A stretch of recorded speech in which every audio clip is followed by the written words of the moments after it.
Hi friends, నా ఛానల్కి స్వాగతం. ఈరోజు మనం ప్రపంచం గురించి, చరిత్ర గురించి, శాస్త్రం గురించి, అన్నిటి గురించి కొన్ని ఆశ్చర్యకరమైన విషయాలు తెలుసుకుందాం. రెడీనా? మీకు కొన్ని విషయాలు తెలిసి ఉండొచ్చు, కానీ కొన్ని మీకు కొత్తగా ఉంటాయి. సరే, మొదలు పెడదాం. గ్రేట్ వాల్ ఆఫ్ చైనా ప్రపంచంలోనే అద్భుతమైన నిర్మాణాల్లో ఒకటి. చాలా మంది అనుకుంటారు అంతరిక్షం నుండి కూడా గ్రేట్ వాల్ ఆఫ్ చైనా కనిపిస్తుందని, కానీ అది నిజం కాదు. నిజానికి అంతరిక్షం నుండి గ్రేట్ వాల్ ని చూడటం చాలా కష్టం, ఎందుకంటే అది చాలా సన్నగా ఉంటుంది. దాని రంగు చుట్టూ ఉన్న ప్రదేశంతో కలిసిపోతుంది. దాని వలన అది అంతరిక్షం నుండి కనిపించదు. అంతరిక్షంలో ఉన్న వారు కూడా స్పెషల్ కెమెరాలు ఉపయోగించిన గ్రేట్ వాల్ ని చూడటం కష్టమే. కాబట్టి ఇది కేవలం ఒక అపోహ అని చెప్పవచ్చు. గ్రేట్ వాల్ ఆఫ్ చైనా నిర్మాణం శతాబ్దంలో ప్రారంభమైంది. ఇది చైనీస్ సామ్రాజ్యాన్ని రక్షించడానికి నిర్మించబడింది. ఈ వాల్ 10 మైళ్ళకు పైగా విస్తరించి ఉంది, మరియు ఇది చైనాలోని పర్యాటకులకు ప్రధాన ఆకర్షణ. వేర్వేరు కాలాల్లో గ్రేట్ వాల్ ఆఫ్ చైనా చూడటం ఒక ప్రత్యేక అనుభవం. వేసవిలో ఇది పచ్చగా ఉంటుంది, శీతాకాలంలో మంచుతో కప్పడి ఉంటుంది. ఉదయం సూర్యోదయ సమయంలో మరియు సాయంత్రం సూర్యాస్తమయం సమయంలో గ్రేట్ వాల్ ఆఫ్ చైనా మరింత అందంగా కనిపిస్తుంది. రాత్రి సమయంలో దీపాలతో వెలిగించే గ్రేట్ వాల్ ఆఫ్ చైనా ఒక అద్భుతమైన దృశ్యం. ఈ వాల్ చరిత్రలో ఎన్నో ఆసక్తికరమైన విషయాలు ఉన్నాయి. ఇది కేవలం రక్షణ కోసం మాత్రమే కాకుండా చైనీస్ సంస్కృతిని ప్రతిబింబిస్తుంది. ఆధునిక సాంకేతికతతో గ్రేట్ వాల్ ఆఫ్ చైనా యొక్క ప్రతి భాగాన్ని పరిశీలించడం సులభం, కానీ అంతరిక్షం నుండి చూడటం మాత్రం కష్టమే. కాబట్టి గ్రేట్ వాల్ ఆఫ్ చైనా గురించి ఉన్న అపోహలను పక్కన పెట్టి దాని నిజమైన అందాన్ని ఆస్వాదించండి. ఎప్పుడైనా ఆలోచించారా తేనె ఎందుకు చెడిపోదు అని? ఎందుకంటే తేనెలో నీరు చాలా తక్కువ, చక్కెర చాలా ఎక్కువ. ఈ కలయిక వల్ల బ్యాక్టీరియా పెరగవు, అందుకే తేనె చెడిపోదు. ఈజిప్టు సమాధులలో కూడా తేనె దొరికింది, అది ఇప్పటికీ తినొచ్చు.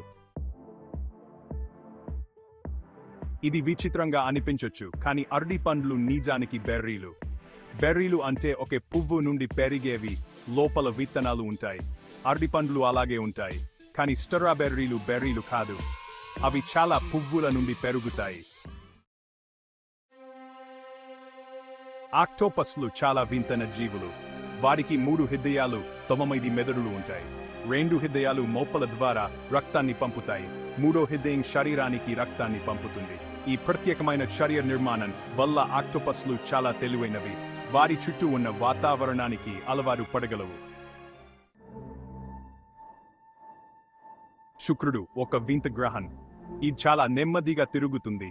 శుక్రుని ఉపరితలంపై ఒక రోజు అంటే భూమిపై 243 రోజులు సమానం. అంటే మీరు శుక్రునిపై ఒక రోజు గడిపితే అది భూమిపై 8 నెలలకు సమానం. ఇది చాలా ఆశ్చర్యకరమైన విషయం. కానీ శుక్రుడు సూర్యుని చుట్టూ తిరిగే వేగం చాలా ఎక్కువ. శుక్రుని యొక్క సంవత్సరం అంటే భూమిపై 225 రోజులు మాత్రమే.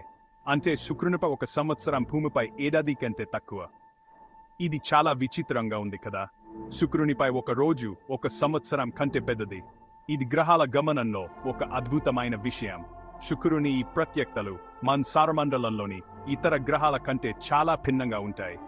శుక్రుని వాతావరణం కూడా చాలా విభిన్నంగా ఉంటుంది.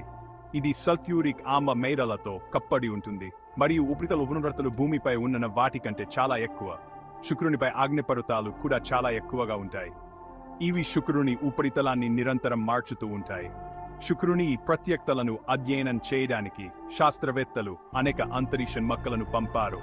ఈ పరిశోధనలు మనకు శుక్రుని గురించి మరింత సమాచారం అందిస్తున్నాయి. భవిష్యత్తులో మరిన్ని మిషన్లు శుక్రునిపైకి పంపబడతాయి. ఈ మిషన్లు మనకు శుక్రుని రహస్యాలను మరింతగా తెలియజేస్తాయి. ఒకరోజు మనం శుక్రునిపైకి వెళ్లి అక్కడ నివసించగలమా? ఈ ప్రశ్నకు సమాధానం తెలుసుకోవడానికి మనం ఇంకా చాలా ప్రయాణం చేయాలి. శుక్రునిపై ఒక రోజు ఒక సంవత్సరం కంటే ఇది మన సౌరమండలంలోని ఒక అద్భుతమైన వాస్తవం. మన విశ్వం చాలా పెద్దది, అర్థం చేసుకోలేంత పెద్దది. విశ్వంలో ఎన్ని నక్షత్రాలు ఉన్నాయో ఎవరికీ తెలియదు, కానీ శాస్త్రవేత్తలు భూమిపై ఉన్న ఇసుక రేణువుల కంటే ఎక్కువ నక్షత్రాలు ఉంటాయని అంటున్నారు. అంత పెద్దది మన విశ్వం. వేడి వల్ల వస్తువులు వ్యాకోచిస్తాయి, చలి వల్ల సంకోచిస్తాయి. పత్ఫీల్డ్ డీర్ అవరి నలుముతో తయారు చేయబడింది. వేసవిలో ప్యారిస్లో వేడి ఎక్కువైనప్పుడు క్రఫీడ్ టవర్ 15 సెంటీమీటర్లు పెరుగుతుంది. చలికాలంలో తిరిగి తగ్గిపోతుంది. నమ్మడం కష్టమే, కానీ మానవులు అరటిపండ్లతో 50% DNA పంచుకుంటారు. అంటే మనం సగం అరటిపండ్ల ఉన్నాని కాదు, కానీ జీవితానికి ముఖ్యమైన కొన్ని జన్యువులు మనకు అరటిపండ్లకు ఒకటే అని అర్థం. ఈ జన్యువులు మన శరీరం ఎలా పని చేయాలో నిర్ణయిస్తాయి. మెరుపుదాడి అంటే భయంకరమైన విద్యుత్తు. ఒక మెరుపులో 300 మిలియన్ వోల్టుల విద్యుత్ ఉంటుంది. ఇది 100 బల్బులను 3 నెలలు వెలిగించగలదు. ఈ శక్తి లక్ష బ్రెడ్ ముక్కలను కాచేస్తుంది.